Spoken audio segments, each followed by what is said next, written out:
India has hanged a Kashmiri man for his involvement in an attack on Parliament in 2001.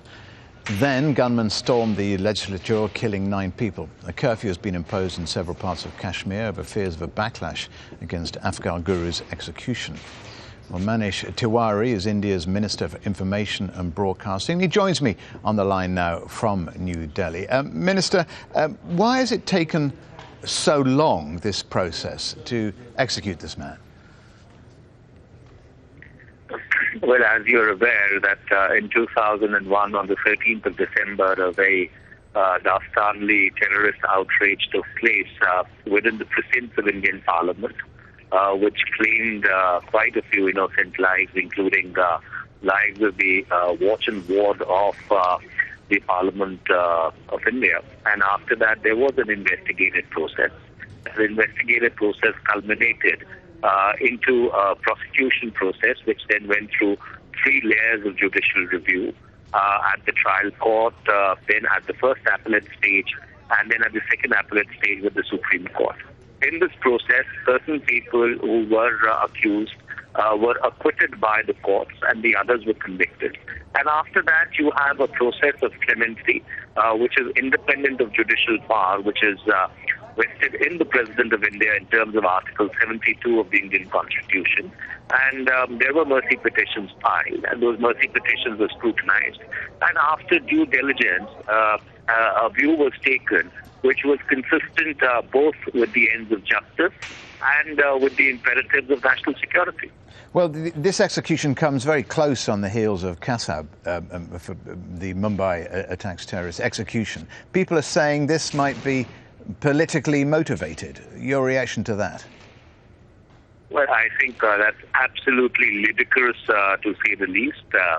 The elections in India to the federal parliament are still 15 months away, and we do not take such decisions which involve issues of capital punishment with political considerations in mind.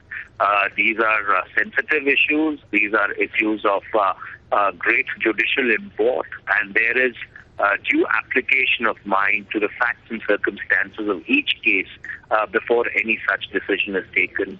After all, capital punishment is very serious business, and the Indian state takes it, extremely seriously. Well, civil rights groups are alleging that he wasn't given what they call a free and fair trial. They're saying that some evidence was coerced. Your reaction? We've heard these voices which have been emanating from time to time.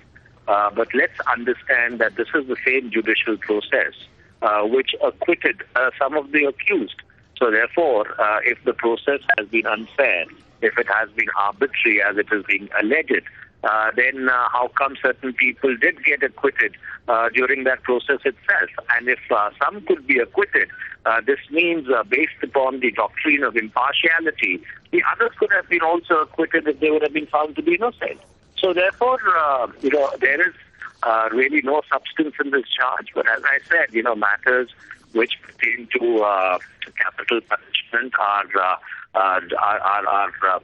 extremely distasteful in terms of the fact that you have to take tough and hard decisions in order to enforce the imperatives of national security. Right. But when you do that, you exercise due diligence, you exercise care, you exercise responsibility, and you ensure that the decision is completely justiciable in every sense of the word.